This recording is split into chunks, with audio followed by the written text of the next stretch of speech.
My name is Sienna Hartley, and I'm 31 years old. Have you ever been erased from your own family story? Last week, at my father's award gala, the pinnacle of his 40-year career as a legendary football coach, I was kicked off the main stage, in front of 300 guests, not for causing a scene, not for being late, but for being just a youth sports coach, the one who apparently embarrassed the family, while his shiny new stepson, a pro athlete, took my place, and with it, my inheritance seat on a $3 million athletic scholarship fund. I stood there, shaking, humiliated, beyond words. But what happened next? When my quiet, unassuming husband walked up to that microphone, the entire ballroom fell silent. What he revealed about who he really was changed everything in less than 60 seconds. The look on my father's face, the gasps from the crowd, and the sound of my stepmother's champagne glass dropping to the floor. I'll never forget it. If you're watching this, please subscribe and tell me, have you ever faced family rejection just for not being successful enough? I'd love to hear your story. Now, let me take you back to that night. The grand ballroom at the Seattle Waterfront Hotel pulsed with energy. Massive chandeliers hung like championship trophies, casting a warm glow over tables draped in navy blue linens. Each centerpiece, a miniature football field, tiny goalposts that probably cost more than my monthly gym membership. This wasn't just an award ceremony. This was Coach Daniel Hartley's crowning moment, and he'd made sure every big name in Pacific Northwest sports was there to see it. Ryan, my husband, and I arrived 10 minutes late thanks to gridlock on I-5 after a Mariners game let out. I tugged at my simple black dress, the same one I wore to my last coaching conference 2 years ago. Next to the sea of designer suits, I felt underdressed, out of place. Ryan looked sharp in his gray suit, though I noticed him glancing at his phone more than usual, his thumb hovering like he was debating whether to send a text. "Everything okay at work?" I whispered as we stepped inside the buzzing room. "Just some last-minute stuff," he replied, giving my hand a quick squeeze, his voice calm, but edged with focus. "Nothing to worry about."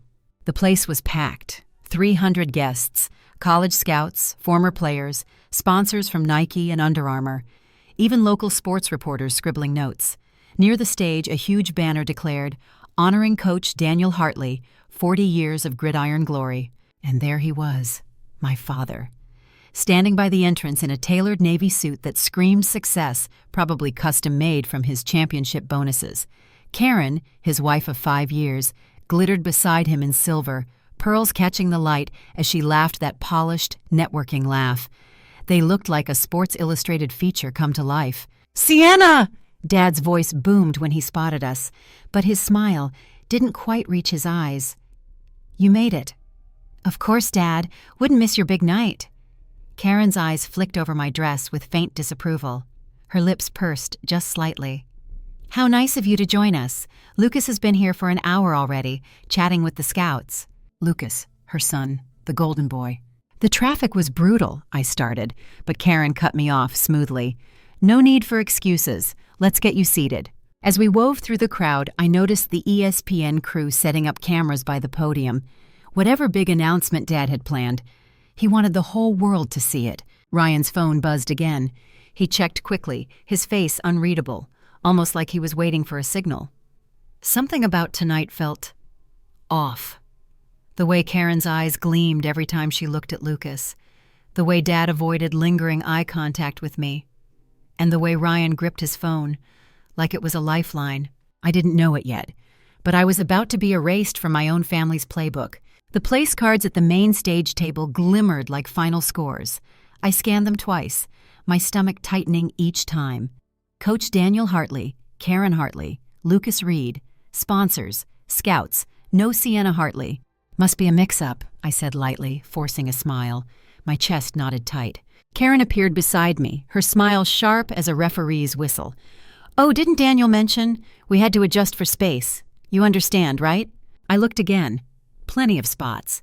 But one chair clearly reserved for Lucas, already laughing with a recruiter, his broad-shouldered frame filling the suit perfectly. "But I'm his daughter," I whispered. Karen's tone was syrupy. "Of course, dear. You'll be at table 15, over there." She pointed near the back, half hidden behind a banner, with the other youth coaches, the assistants. You'll fit right in, lots to chat about. Ryan's jaw clenched. His hand tightened on my arm. This is her father's award gala. And we're thrilled you're here, Karen replied smoothly, already turning away. Lucas, tell them about your latest contract extension. Lucas glanced up, flashing his confident grin. Hey, Sienna, didn't see you back there. Looking comfy. His eyes swept my dress, the jab hitting clean. The words struck like a tackle I wasn't braced for. I froze, staring at the empty space where my name should have been. A sign of things to come. Dad approached, adjusting his tie with coach-like precision. Dad, why am I not up there? He shifted, eyes darting, his voice low. Karen figured it'd be better for networking if Lucas took the seat. He's got connections that could boost the fund. It's just strategy, Sienna. Just strategy. My own father reducing my exclusion to a game plan. Ryan stepped in, his voice steady. Where exactly is Sienna supposed to sit? Table 15 is fine, Dad muttered, avoiding my gaze. Plenty of good folks there. Good folks. Code for the ones not worthy of the spotlight. Lucas's laugh echoed loud as he slapped a scout's back. He was in my spot, stealing my moment, and no one batted an eye. Ryan's phone vibrated again. He glanced at it, and something flickered in his eyes. Resolve. Come on, I murmured, tugging his sleeve. Let's just go to table 15. But deep down, I knew. I'd just been benched in my own family's league. Table 15 felt like exile. As we made our way through the ballroom, Karen's voice floated above the upbeat jazz, every word sharp, like a precise pass meant to score points. This is Lucas, my son, she announced proudly to a circle of sponsors. Starting quarterback for the Seahawks farm team, broke the single-season touchdown record last year. And then a deliberate pause. Oh, and that's Daniel's daughter, Sienna, heading to the back. She coaches kids' soccer at the community center, the local one. The way she said local, like a consolation prize, something beneath the pro leagues. Ryan's hand slipped into mine beneath table 15's plain cloth covering. A stark contrast to the satin draped across the main stage tables. Around us sat other youth coaches, good people. But all of us knew we were the overflow section, the ones not in the starting lineup. Youth soccer, huh? Mr. Ramirez, a high school track coach, leaned toward me. Heard you led your team to regionals last season. Yeah, I said, forcing a smile, but we both heard the subtext. Impressive doesn't earn the spotlight. From the main stage, Lucas's voice boomed, confident, commanding, as he chatted with a Nike rep about training regimens. Every few minutes, Karen pointed him out again, making sure everyone knew. That was her son, the star. My father worked the room like a playbook drill. I counted. 8 introductions to Lucas in 10 minutes. He passed our table once, never even looked my way. Ryan squeezed my hand harder. His phone lit up with a message. I caught a glimpse. Confirmation in. Stand by. What's that? I whispered. Just work, he murmured, but his tone carried weight, like he was holding back a play. How are you holding up? I'm okay, I lied, my voice barely above the clinking of glasses. No, I wasn't okay, and I shouldn't have to be. Another wave of laughter erupted from the stage. Karen's voice rang out, loud enough to reach us. We're just so proud of his drive. It takes real grit to hit those heights. Real grit?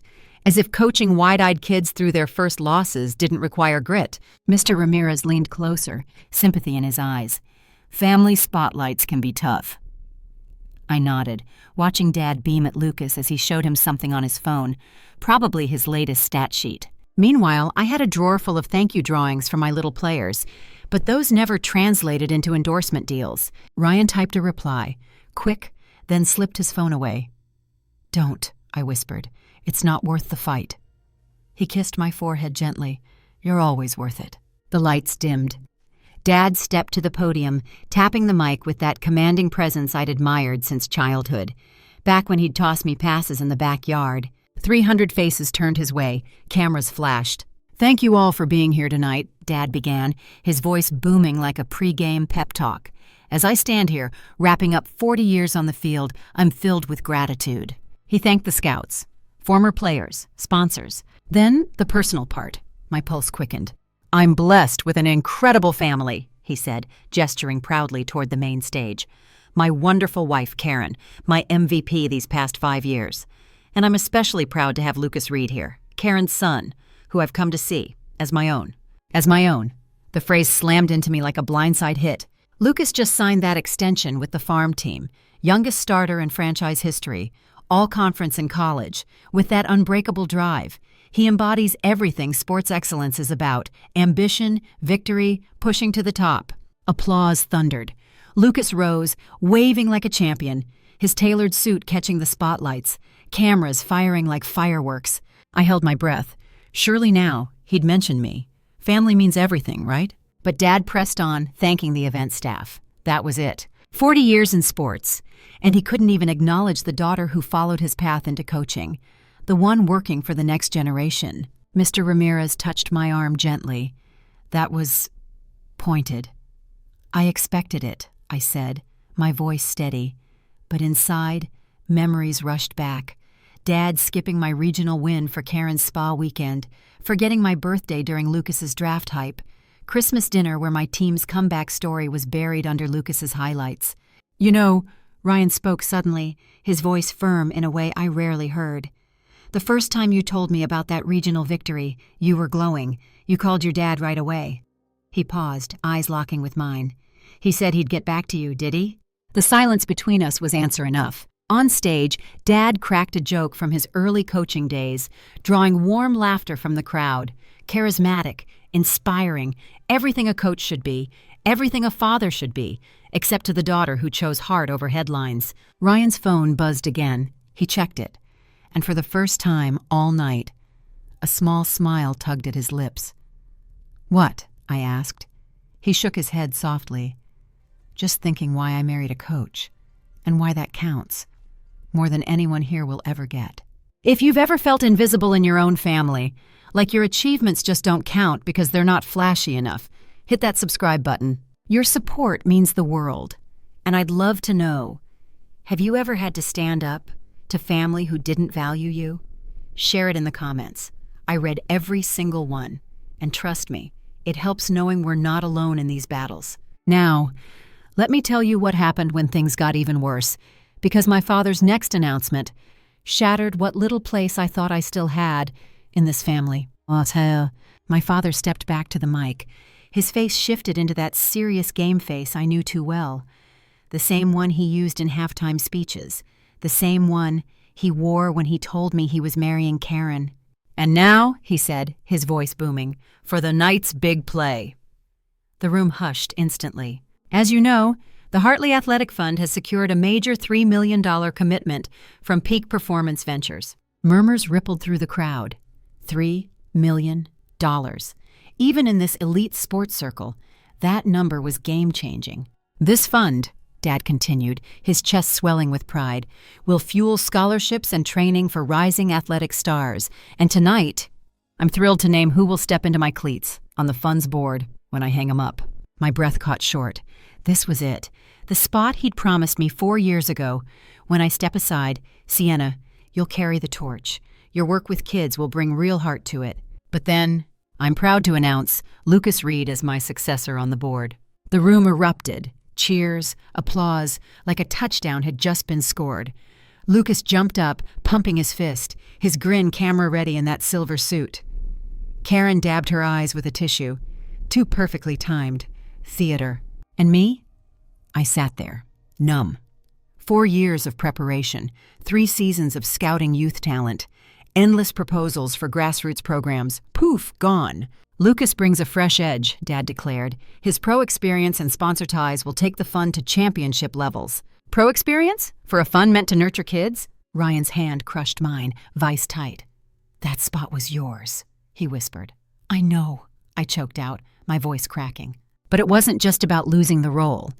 This fund would shape opportunities for hundreds of kids across the state, kids like the ones I coached, raw talent from underfunded leagues, the kind of kids Lucas had never scouted outside his glossy highlight reels. He didn't know the grind, teaching fundamentals to a shy 8-year-old, spotting potential in a late bloomer. He didn't know that world. And Lucas, Dad added, will partner closely with our lead sponsor, Peak Performance Ventures, aligning their vision with ours. Their vision. Not the kids' vision. Not the coaches' corporate vision. Beside me, Mr. Ramirez gasped softly. "But you're the one on the field with the next generation.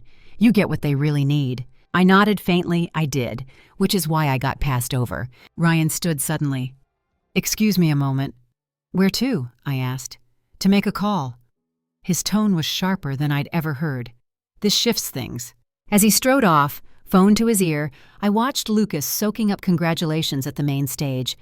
My legacy, handed off like a lateral pass.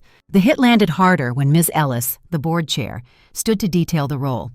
"The board member," she explained, "will oversee $300,000 yearly in youth scholarships.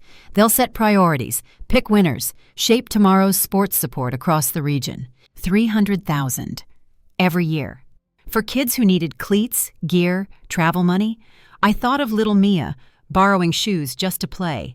Jake, scrambling to fundraise for bus fare. I thought of the cones and balls I bought out of my own pocket. This could have changed everything.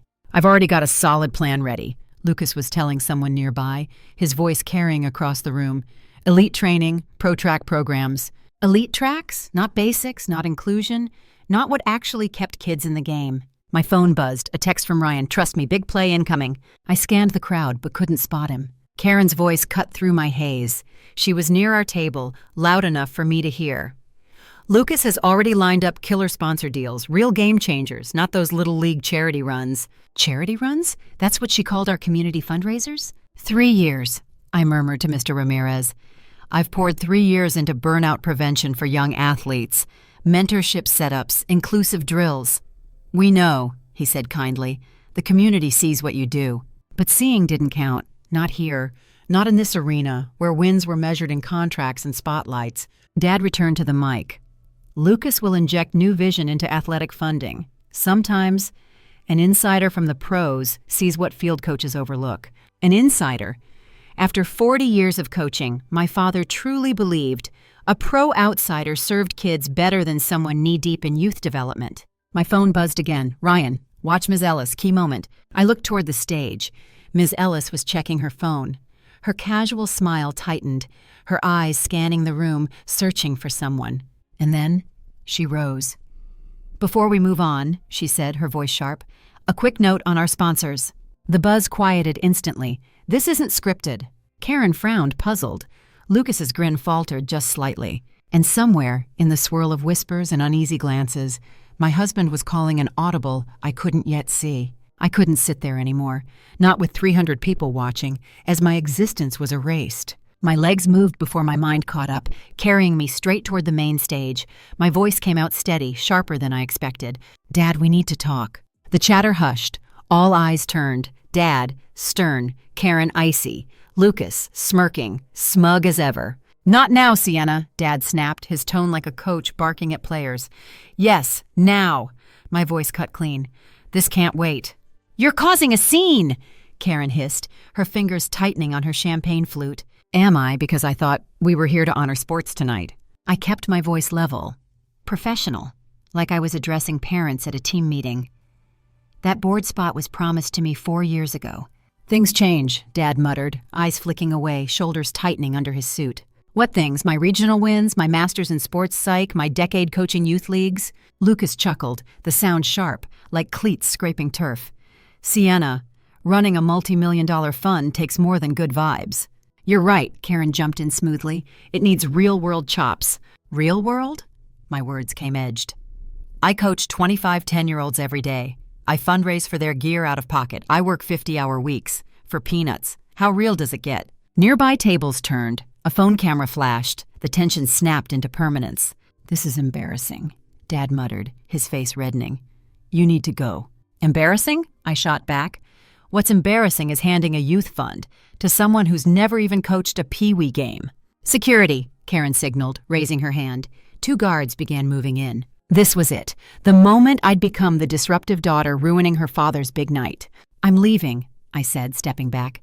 "But let everyone here know, Daniel Hartley just chose endorsements over education, flash over fundamentals. His legacy? Not coaching, opportunism." Dad's composure cracked, his fists clenched like a timeout huddle gone wrong. The words hit harder than any fumble. I was no longer welcome at my own father's gala. The guards closed in. Then, a steady voice cut through. Hold up, that won't be necessary. Ryan, at my side like a wall of steel. He nodded to the guards. We'll leave on our own, but first, Coach Hartley, one question. Dad glared, veins pulsing. What? You know your lead sponsor well? Ryan asked casually. Peak Performance Ventures CEO? Sure, a venture guy. Why? Ryan's smile was faint, but firm. Interesting. Shall we go, Sienna? The room paused. Even the guards hesitated. As we walked, whispers followed. That's his real daughter? Someone's live streaming this. You're embarrassing yourself, Karen's voice rang across the room. This is what happens when you can't handle your bench role. I halted, turned. My limitations? Some are built for stardom, Lucas called, standing tall like it was a post-game interview. Others, for the sidelines. No shame in being average, Sienna. Average. The word clung like mud on cleats. Karen added, voice dripping fake sympathy. Coaching's noble, but face it, anyone can coach kids' soccer. It takes talent for the pros or business. Anyone can coach? I said softly. I pictured Mia scoring her first goal. Jake, overcoming his stutter during team talks, the long practices, the patience, the unseen hours. You're right. Anyone can yell from the sidelines. Not everyone can coach. Big difference. Dad surged to his feet, face red as a penalty flag. Security, get them out! Daniel, Ms. Ellis, the board chair, interjected. Stay out, he barked. This is family. Family. Public shaming is family bonding. A guard touched my arm. Ma'am, time to leave. Hands off my wife. Ryan's voice cut velvet over iron. The guard stepped back instantly. Or what? Dad sneered. You'll leave? Do it. Lucas's announcement is the real win tonight. Ryan calmly pulled his phone. Typed. Spot on, Coach. Lucas's news does matter to a lot of folks. What's that mean? Karen snapped. You'll see, Ryan said evenly. Then, Ms. Ellis, check your email. Ms. Ellis pulled out her phone. Her eyes widened. What have you... Dad started. Nothing that wasn't already rolling, Ryan said coolly. Sienna, let's bounce. No need to stick for the next play. But Ms. Ellis's voice rose urgent. Daniel, we need to talk now. I caught one last glimpse. Dad's confused stare, Karen's poise cracking. We neared the doors when Ryan stopped. Actually, we're rethinking that. He turned back, striding with purpose. I'd never seen him like this. My low-key husband, suddenly a force of nature. Ryan, what? I whispered. Something I should have done, the second they benched you. He hit the stage stairs 2 at a time, grabbed the mic. Excuse me, Coach Hartley, he said, voice steady with calm authority. Quick word before we split. Dad exploded. Off that stage! Just one question, Ryan replied. You touted Peak Performance's $3 million commitment. Impressive. Know much about him? Karen shrieked, Security! But Miss Ellis raised a hand. Let him talk, Daniel. This ties in. Ryan pressed on, voice casual, like chatting postgame. Peak Performance backs underserved youth programs. They believe every kid deserves a shot, no matter the zip code. He leaned slightly forward. Fascinating backstory, actually. Started 6 years ago by someone who watched his mom grind as a high school coach, buying gear out of her own paycheck, working unpaid weekends, never getting recognition. Ring a bell? The room went pin-drop silent. Ryan continued, steady, deliberate. That founder vowed he'd back coaches who do it right. Not lip service, not photo ops, real support. Coaches like Sienna, the ones running extra drills, crafting programs over summers, spotting diamonds in the rough. Dad's face tightened. His voice dropped. Your point? My point, Ryan said smoothly, is that Peak's funding has strings. They call it values match, and they're picky about who manages donations. Ms. Ellis typed furiously on her phone, her face alarmed. Ryan, I whispered. The pieces clicked. His late calls, the sports finance journals, the way he always knew exactly what my team needed. Ryan kept going, still calm. Funny you didn't vet them closer, Coach. Dad's face drained pale. You can't be... Ryan smiled, matter of fact. Bold assumption, Coach. Ms. Ellis stepped forward, phone in hand. Daniel, we need to hash this now. The contract specs... What specs? Karen snapped, mask slipping. Ryan scrolled his phone, read aloud. Section 6.2. Fund leads must prioritize youth coaching experience. 6.3. Board favors active field coaches. Continue? Lucas laughed nervously. This is absurd. You can't imply... Not implying, Ryan cut in smooth. Just quoting. From the binding contract you signed 5 weeks ago. Dad snatched the papers from Ms. Ellis, scanning wildly. His face grew paler still. And by the way, Ryan added, almost conversational, Peak can pull funding if terms flop. Black and white. Karen hissed. You set us up. No, we pledged $3 million with clear rules. You figured you could sidestep. Ryan's voice hardened. Interesting you never asked who runs Peak. Saw the cash, ignored the details. My eyes locked on the Peak logo shining behind the stage, the same logo I'd seen on Ryan's laptop countless times. How had I missed it? This is a trap, Lucas barked, standing tall. Actually, Ryan said, still cool, contract law. Your wheelhouse? No? Then you'll like Section 11.1. Public board announcements without sponsor approval breach the deal. Whispers buzzed. Phones filmed every second. Ms. Ellis's voice cut cold. Daniel, as chair, did you lawyer this before signing? Dad stammered. Lucas vetted it, Karen blurted. Eyes turned to Lucas. Less star, more rookie mistake. I glanced at it, Lucas admitted. Seems standard. Glanced? Ms. Ellis's voice iced. A $3 million deal you glanced? Ryan stepped back. Ms. Ellis, board calls to make. We'll wait on your word. As he rejoined me, the room erupted. Ms. Ellis calling an emergency meeting. Karen shouting at Lucas, Dad frozen, staring at the contract like it might vanish. And behind them, the Peak logo glowed brighter than ever. I couldn't sit there anymore. Not with 300 people watching, as I was erased. My legs moved before my mind caught up, carrying me to the main stage, with a resolve I didn't know I had buried inside. Dad, we need to talk. The chatter cut off, faces turned. Dad, stern, Karen, icy, Lucas, smirking with that practiced, smug calm. Not now, Sienna, Dad barked, sharp like a coach at practice. Yes, now, this can't wait. You're causing a scene, Karen hissed, her voice silk over steel, fingers tightening on her champagne flute. Am I? Because I thought we were here to honor sports tonight. I kept my tone steady, professional, like I was addressing concerned parents. That board spot was promised to me 4 years ago. Things change, Dad muttered, eyes darting away, his shoulders hunching. What things? My regional wins? My master's in sports psychology? My decade coaching youth leagues? Lucas chuckled, a sharp, ugly sound like cleats on turf. Sienna, running a multi-million-dollar fund takes more than good vibes. You're right, Karen jumped in. It takes real-world chops. Real world? My voice cut, edged with heat. I coach 25 10-year-olds every single day. I fundraise their gear out of my pocket. I work 50-hour weeks. For peanuts. How real does it get? Heads turned. A phone camera flashed. This is embarrassing, Dad muttered, his face flushing. You need to go. Embarrassing? My voice rose.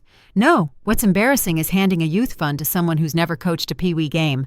Karen raised her hand. Security. 2 guards began weaving forward. The photographer clicked, capturing every second. This was it. The moment I became the disruptive daughter ruining her father's big night. I'm leaving, I said, stepping back. But let it be known, Daniel Hartley just chose endorsements over education. Flash over fundamentals. His legacy? Not coaching, opportunism. Dad's mask cracked. His fists clenched, like a timeout huddle gone wrong. The words landed heavier than any fumble. I was no longer welcome at my own father's gala. The guards closed in until a voice cut through. Hold up, that won't be necessary. Ryan. He stepped forward, solid as a block on the line. He nodded calmly at the guards. We're leaving on our own. But first, Coach Hartley, one question. Dad glared, veins pulsing. What? You know your lead sponsor well? Ryan asked.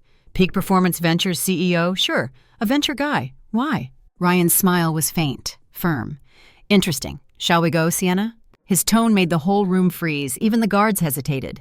But then Ryan's phone buzzed. He glanced down, stepped slightly aside, murmuring into it. Yeah, proceed as planned. A shiver ran through me, fear of the unknown, mixed with a spark of determination. This fight was no longer one I could back away from. Security flanked us as we walked, eyes tracking us like a slow-motion replay. Whispers rippled. That's his real daughter? Someone was live-streaming. You're embarrassing yourself, Karen's voice rang out sharp. This is what happens when you can't handle your bench role. I stopped, turned. My limitations? Lucas straightened, voice smug like a post-game interview. Some are built for stardom, others for the sidelines. No shame in being average, Sienna. Average. The word stuck, heavy as mud on cleats. Coaching's noble, Karen added, dripping with fake sympathy. But face it, anyone can coach kids' soccer. It takes talent for the pros, or business. Anyone can coach? My voice dropped, soft but sharp. Images hit me.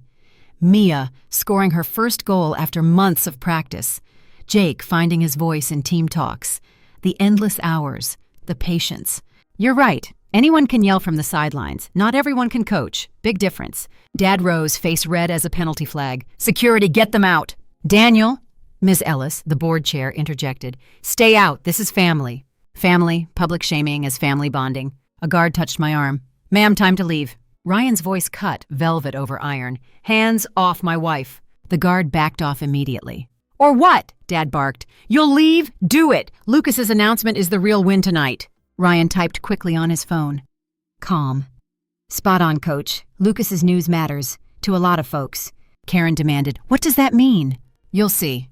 Ryan pocketed the phone. Ms. Ellis, check your email. She frowned, phone out. Her eyes widened as she read. What have you... Dad started. Nothing not already rolling, Ryan said coolly. Then to me, Sienna, let's bounce. No need to stay for the next play. But Ms. Ellis's voice rang urgent. Daniel, we need to talk, now! I glanced back. Dad's confused stare, Karen's poise cracking. We reached the doors when Ryan stopped. Actually, rethinking that. He turned, purposeful, striding back toward the stage. I had never seen him like this. My usually quiet husband, suddenly unstoppable. Ryan, what are you doing? I whispered. Something I should have done, the second they benched you. He hit the stage stairs 2 at a time, took the mic. Excuse me, Coach Hartley, he said, voice steady with calm authority. Quick word before we split. Dad exploded. Off that stage! Just one question, Ryan replied. You touted Peak Performance Ventures $3 million. Impressive. Know much about them?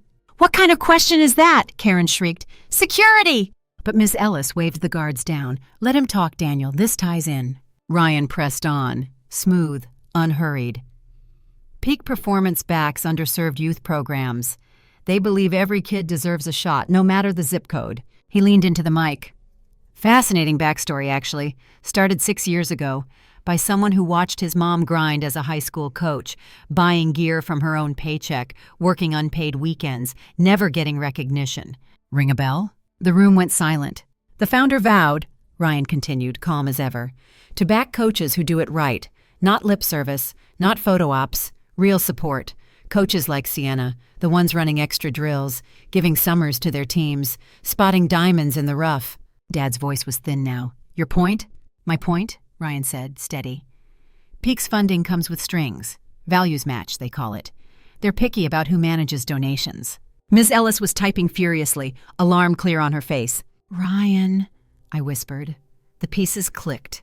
His late calls, his finance journals, his uncanny way of knowing exactly what my kids needed.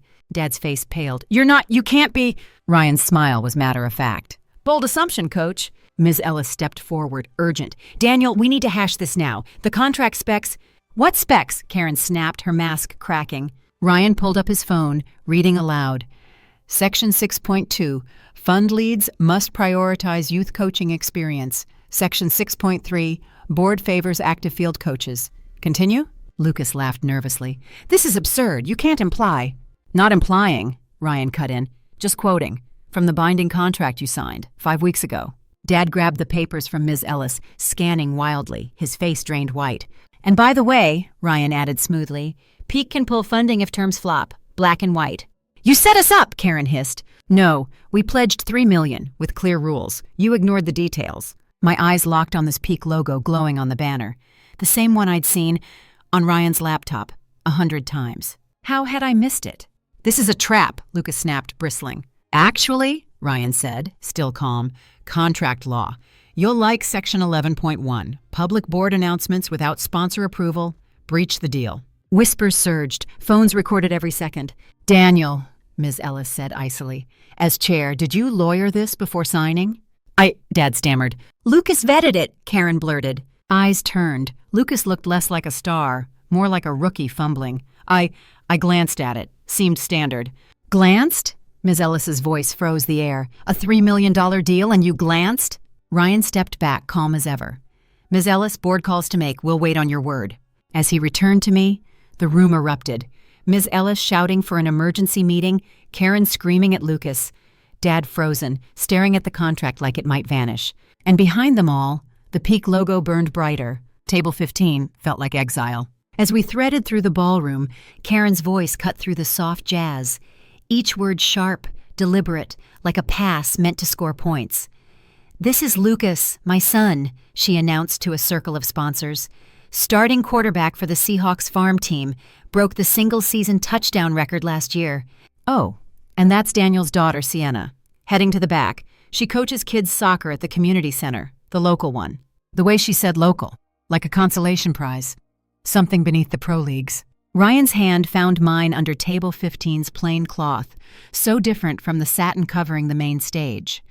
Around us sat other youth coaches, good people. But we all knew this was the overflow section, the ones not in the starting lineup. "Youth soccer, huh?" Mr. Ramirez, a high school track coach beside me, leaned in. "Heard you led your team to regionals last season." "Yeah," I said, forcing a smile, but the subtext hung heavy. Impressive. Doesn't earn the spotlight. From the main stage, Lucas's voice boomed, confident, commanding, as he talked training regimens with a Nike rep. Every few minutes, Karen pointed him out again. "That's my son, the star athlete." Dad worked the room like a drill. I counted. 8 introductions to Lucas in 10 minutes. And when he passed our table, he didn't glance once. Ryan's hand squeezed mine tighter. His phone lit up. I caught the screen. "Evidence ready. Proceed?" "What's that?" I whispered. "Just work," he said, his voice calm but edged, like he was holding back a play. "How are you holding up?" "I'm okay," I lied, my words barely louder than the clink of glasses. No, I wasn't, and I shouldn't have to be. Another wave of laughter erupted from the stage. Karen was boasting now, loud enough for us to hear. "Lucas has NFL prospects. We're so proud of his drive. It takes real grit to hit those heights." Real grit? As if guiding wide-eyed kids through their first crushing losses didn't take grit. Mr. Ramirez leaned closer, sympathy softening his tone. "Family spotlights, Kamaz, can be tough." I nodded, my eyes on Dad, beaming at Lucas as he showed him something on his phone. Probably his stat sheet. Meanwhile, I had a drawer full of thank you drawings from my players. But those didn't translate into endorsements. Ryan tapped out a reply, quick, then slipped his phone away. "Whatever he was working on," I whispered. "Don't. It's not worth the fight." He kissed my forehead gently. "You're always worth it." The lights dimmed. Dad stepped up to the podium. He tapped the mic with that commanding coach's presence I'd admired since I was a kid, back when he'd toss me passes in the backyard. 300 faces turned toward him. Cameras flashed. "Thank you all for being here tonight," Dad began, his voice booming like a pregame pep talk. "As I stand here, wrapping up 40 years on the field, I'm filled with gratitude." He thanked scouts, former players, sponsors. Then came the personal part. My pulse quickened. "I'm blessed with an incredible family," he said, gesturing proudly to the main stage. "My wonderful wife, Karen, my MVP these past 5 years. And I'm especially proud to have Lucas Reed here, Karen's son, who I've come to see as my own." As my own. The phrase hit me like a blindside tackle. "Lucas just signed an extension with the farm team," Dad continued, glowing. "The youngest starter in franchise history, all conference in college, with that unbreakable drive. He embodies sports excellence, ambition, victory, pushing to the top." Applause thundered. Lucas rose, waving like a champion, his silver suit catching the spotlights, cameras firing like fireworks. I held my breath. Surely now, Dad would mention me. Family means everything, right? But he pressed on, thanked the event staff. That was it. His daughter, the one who followed his love of the game into coaching, didn't even rate a nod. 40 years in sports. And he couldn't acknowledge the kid carrying his legacy for the next generation. Mr. Ramirez touched my arm gently. "That was pointed." "I expected it," I answered, my voice calm. But inside, memories rushed back. Dad skipping my regional win for Karen's spa weekend. Forgetting my birthday during Lucas's draft hype. Holiday dinners where Lucas's highlights stole the spotlight, while my team's comeback story went untold. "You know," Ryan said suddenly, his tone unusually firm, "the first time you told me about that regional victory, you were buzzing. You called your dad right away." He paused, eyes locking with mine. "He said he'd get back to you. Did he?" The silence between us was answer enough. On stage, Dad launched into a funny story from his early coaching days. The crowd roared with warm laughter, charismatic, inspiring, everything a coach should be, everything a dad should be, except to me. Ryan's phone buzzed again. He checked it. And for the first time all night, a small smile tugged at his lips. "What?" I whispered. "Just thinking," he said softly, "why I married a coach, and why that counts more than anyone here will ever understand." The air in the ballroom thickened as the security guards drew closer. Their heavy steps echoed like a countdown on a game clock. My heart pounded, each beat a mix of fear and defiance, like staring down the final seconds of a tied match. I stood my ground at the edge of the main stage. The spotlight carved harsh shadows across Dad's flushed face, Karen's clenched jaw, Lucas's smug grin, flickering now with unease. The crowd's murmurs rose louder, phones still recording, capturing what felt like my last play before being thrown out. But I wasn't ready to leave, not yet, not without saying what needed to be said. "This isn't just about me," I declared, my voice steady despite the tremor in my hands, like I was rallying a team before the big game. "This is about every kid who dreams of the field, every coach scraping by to give them a shot, and you're handing their future to someone who's never even laced up his cleats." Lucas rolled his eyes, leaning back. "Sienna, give it a rest. You're out of your league here." "Out of my league?" I snapped back. "I teach kids to believe in themselves, to fight through losses, to find strength in teamwork. That's the game, not your highlight reels." Karen's lips curled. Her voice sliced like glass. "You're making a fool of yourself, dear. Youth coaching is sweet, but it's not leadership." "Leadership?" The word ignited something deep. "Leadership is staying late so a kid can master a kick, cutting your own budget for their uniforms, knowing their names and their fears. That's leadership. That's what this fund was supposed to be for, not your corporate deals." From the back, clapping, table 15, Mr. Ramirez nodding proudly. But Dad's glare hardened. His grip tightened on the podium. "Enough, Sienna. You're done here." "Done?" Memories slammed into me. Dad missing my first regional championship because Karen booked Napa. The Christmas where Lucas's draft party eclipsed my team's fundraiser. The birthday card he never sent because Lucas's contract signing was the headline. Each one stung like a fresh bruise, and the truth crashed down. My family valued trophies over heart. Security closed in, radios crackling. My throat tightened under the weight of 300 eyes. Some pitying, some curious, some gleeful for the drama. I was seconds away from becoming the disgraced daughter, the one who ruined her father's big night. Then a vibration in my purse, one buzz, a lifeline. Ryan's text, "Trust me, this changes soon." I looked up, scanning. He'd vanished into the crowd. Phone pressed to his ear, posture calm, yet focused, like a coach plotting a game changer. Pieces flashed in my mind. Late nights over coffee, Ryan telling me how his mom, a high school volleyball coach, poured her soul into her team, buying nets from her own paycheck, working unpaid weekends, overlooked because she wasn't big league. How Ryan ran track in college, decent, but not a star. An injury ended it. And he pivoted, sports investing, starting small with local programs. Peak Performance Ventures. He built it, quietly, purposefully, not to flaunt, to honor his mom's work.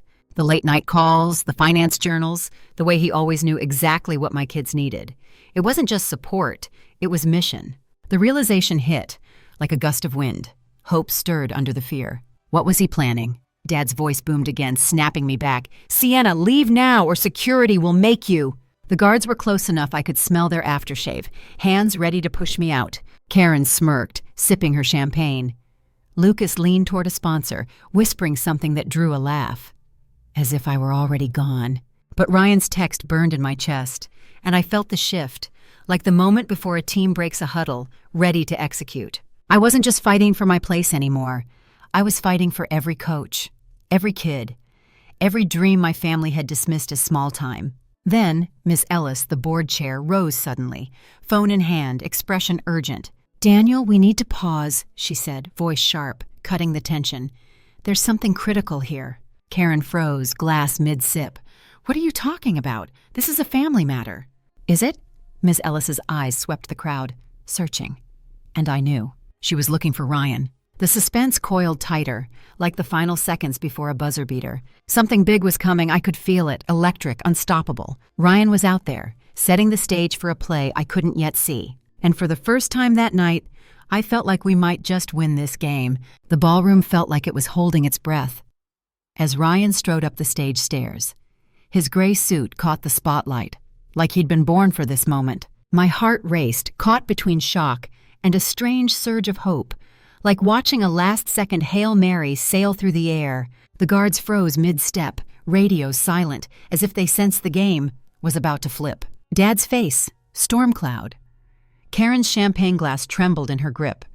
Lucas's cocky grin faltered, his eyes darting like a rookie caught off guard. Ms. Ellis stood at the podium, her phone glowing with whatever Ryan had sent.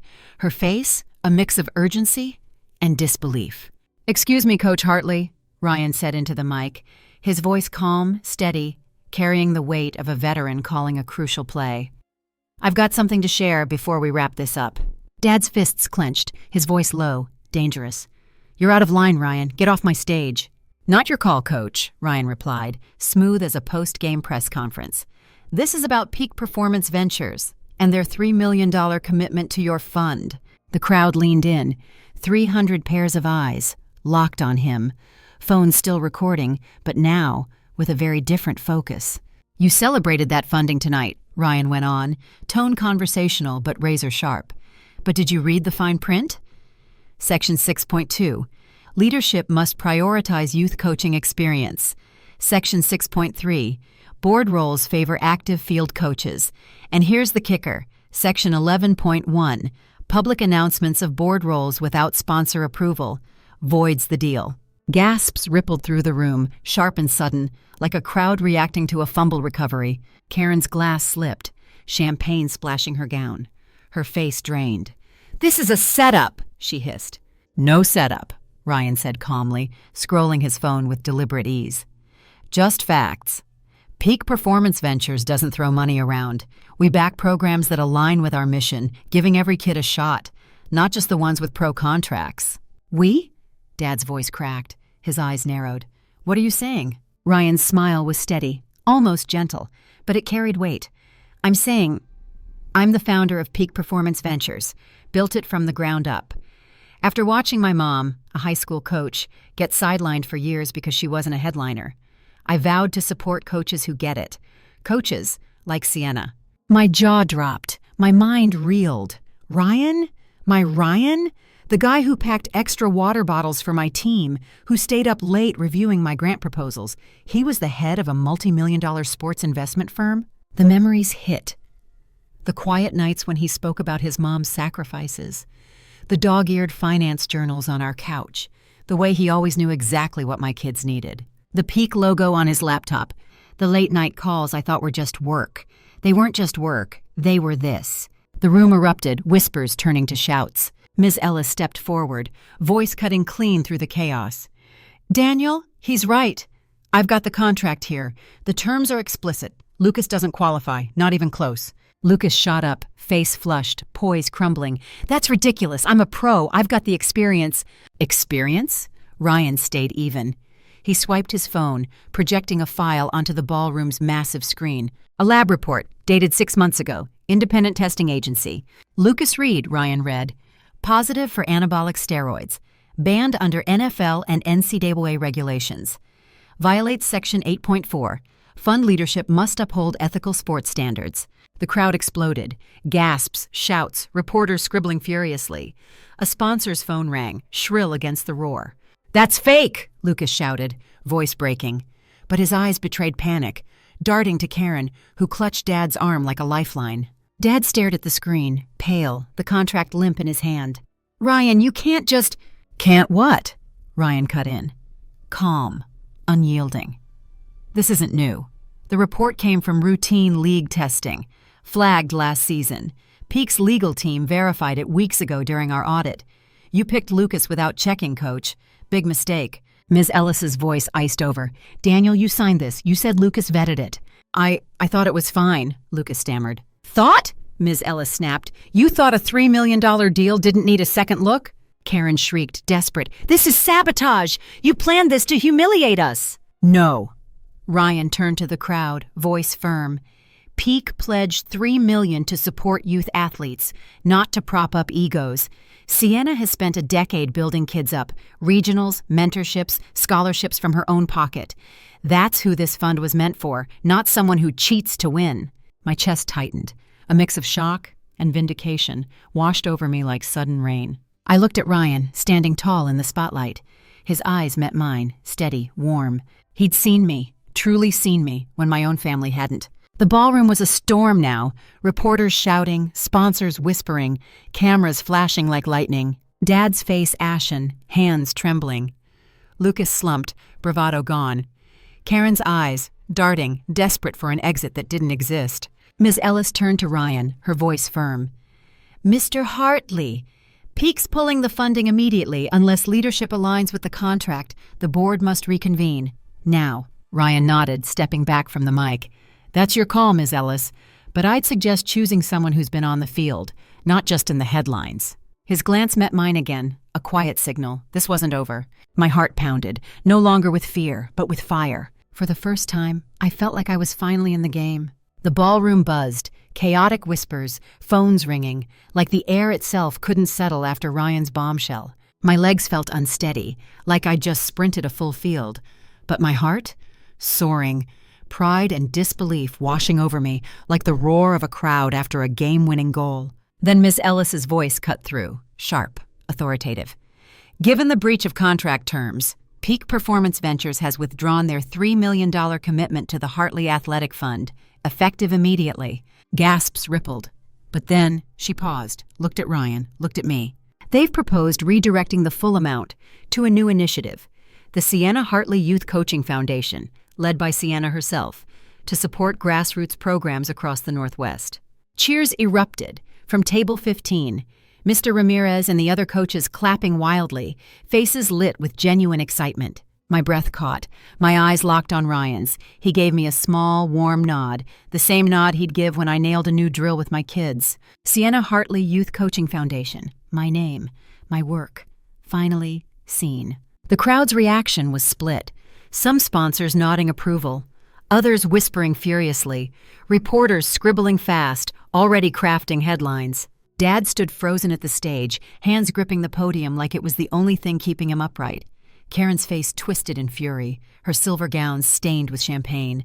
Lucas slumped, eyes fixed on the floor, like a player benched after a bad call. Ms. Ellis pressed on.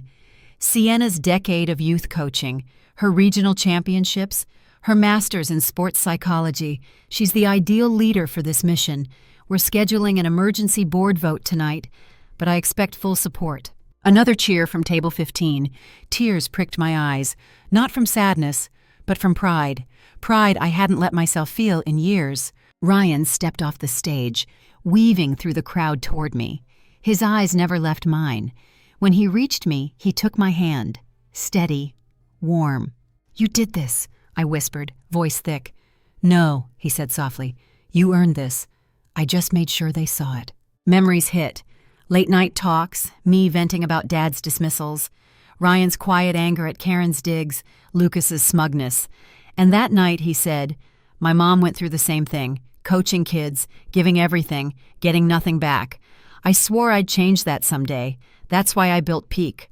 It wasn't just my fight he'd championed. It was his mother's, too.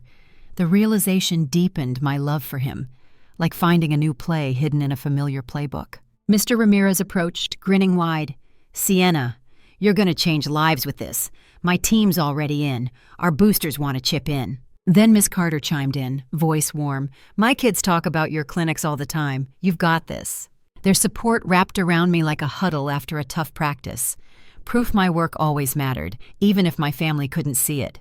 But beneath the victory lingered sadness, a quiet ache, like the soreness after a hard-fought game. I glanced at Dad, still at the podium, face a mix of shock and defeat. Part of me wanted him to walk over, to say he was sorry, to admit he'd been wrong, but he didn't move. And that hurt more than the snubs. I thought of backyard days, tossing a football with him.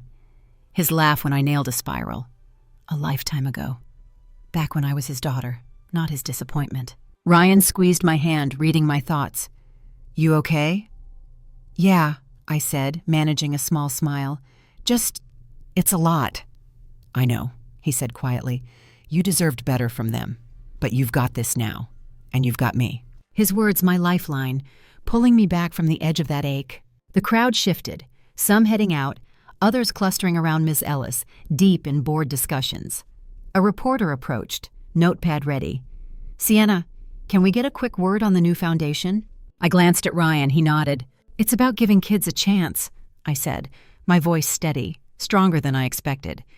"Every kid, every coach, deserves support, not just the ones chasing headlines." The reporter smiled, jotting it down, and inside I felt a spark, a purpose reignited. This wasn't just a win, it was a beginning. Still, Dad's silence weighed. Karen's glare burned. Lucas's slump lingered in my mind. The victory was real, but not perfect. Family rifts don't heal with one big play. Yet standing there, with Ryan at my side, Table 15's cheers echoing in my ears, I felt seen, I felt valued, and I was ready for whatever came next. The ballroom's chaos followed us out like an echo. Shocked gasps, ringing phones, Ms. Ellis's firm voice calling for order, trailing behind as we pushed through the heavy glass doors of the Seattle Waterfront Hotel. My heels clicked sharp against the marble lobby floor, the sound cutting through the fading hum of the Gala. Ryan's hand stayed steady in mine, his grip a quiet anchor as we stepped into the cool night air. The Puget Sound breeze swept over us, salty, crisp, carrying away the weight of what had just happened. My mind was a storm. Pride, my name finally on a foundation. Shock at Ryan's revelation, and a deep, gnawing sadness for the family I never really had. We didn't speak as we crossed the lot toward our old Subaru. Its chipped blue paint stood in sharp contrast to the sleek black SUVs idling outside the Gala. Inside, the car smelled faintly of muddy cleats and Ryan's coffee thermos, a reminder of our real life waiting at home. "You okay?" Ryan asked softly, starting the engine. I nodded, eyes on the city lights reflecting off the water. "I think so, just processing." My phone buzzed relentlessly. Texts from Mr. Ramirez and Ms. Carter. "Congratulations." A Google alert. Hartley Athletic Fund scandal. A voicemail from a sports reporter asking for comment. Not a viral firestorm, not yet, but the ripples were spreading. Over the next 2 days, my inbox filled. Seattle Times, a sports blog, even a podcast about the Gala upset. I ignored them all. I didn't know how to tell a story that felt like both a win and a loss. At home, curled on our worn couch, I replayed it in my mind. Dad's ashen face, Karen's spilled champagne, Lucas's slump. Part of me wanted to feel triumphant, but another part ached, like a muscle strained past its limit. I thought back to when I was 12. Dad teaching me to kick a soccer ball straight, his laugh echoing across the backyard when I nailed a spiral. Those moments felt like a lifetime ago, back when I was his daughter, not his disappointment. On the third day my phone lit up. Dad's name. My stomach twisted. I let it go to voicemail. Hands trembling, I hit play. "Sienna," his voice gruff, tired. "We need to talk. What happened was a misunderstanding. Let's meet. Clear the air. Maybe therapy, like families do." I laughed. Bitter, short therapy now? Ryan raised an eyebrow from across the kitchen table. "What's he offering?" We replayed it, listened close. His tone, less apology, more damage control. "He didn't say he was sorry," I murmured. "He didn't admit he was wrong." Ryan leaned back, thoughtful. "He's trying to save face. You don't have to give him that." Memories cut deep. Calling after my first regional win, sending him my master's thesis in sports psychology, inviting him to my fundraiser. Each time, silence, or a quick, "nice job," before pivoting to Lucas's latest contract. I wanted to believe he could change, that maybe now he'd see me. But that voicemail, it felt like another playbook move, not a real reach. I texted back, "No meeting unless you acknowledge what you did." No response. The next morning, Seattle Times ran the headline, "Hartley Fund loses 3 MLers after leadership clash." It quoted Ms. Ellis, confirming the funding shift to my foundation, mentioned Lucas's failed drug test, now under league review. No comment from Dad or Karen. A source close to Lucas said he was considering options. I pictured it. Karen scrambling to spin, Lucas dodging reporters, Dad retreating behind closed doors. The fallout wasn't a headline burst. It was a slow burn, spreading through gyms, whispered at practices, shared in texts among coaches. Inside, I wrestled. Part of me wanted to call Dad, to hear him say, "I value you." But another part knew he'd had years to say it, and chose not to. Ryan watched me quietly, reading my silence. "You don't owe him anything," he said, steady. "You're building something bigger now." I nodded, but the sadness lingered, like the silence after the final whistle. The foundation was real, my work, real. But the rift with Dad felt like a wound that wouldn't close. Later, as we drove to practice, kids' laughter floated across the field. It hit me. The test ahead wasn't about Dad. It wasn't about Karen or Lucas. It was about me. About who I was without their approval. And for the first time in years, I was ready to find out. A week after the gala, I was back on the field, the smell of fresh-cut grass, the sound of my kids' laughter, grounding me as I ran them through drills. But my phone felt heavy in my pocket, like a weight I couldn't ignore. Dad had called again that morning, his third attempt since the night everything unraveled. I hadn't answered. But the voicemail icon blinked, like a warning light. During a water break, I sat on the bench, took a breath, pressed play. My heart thudded, like I was waiting for the ref's final call. "Sienna, it's Dad." His voice, softer than usual, almost hesitant. I messed up. I see that now. "Can we meet? Talk this out?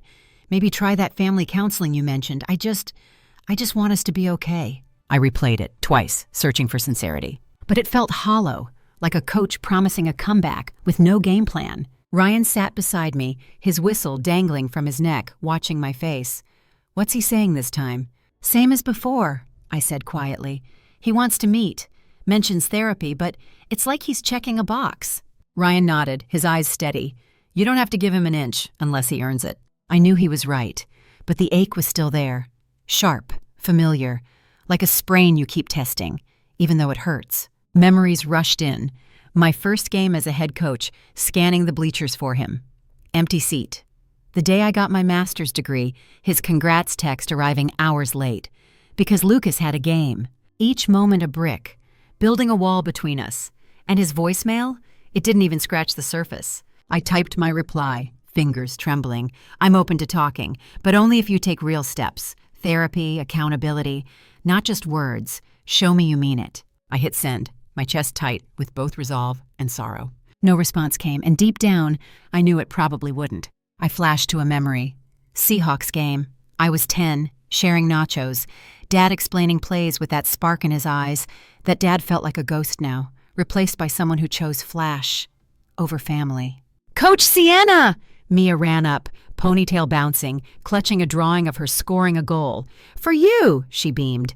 I hugged her, the paper crinkling against my jacket, and I felt it, a surge of purpose. These kids, my team, my work. This was my anchor. Proof my worth didn't depend on Dad's approval. Ryan watched, his smile soft. "You're their MVP, you know that?" I laughed. My eyes stung.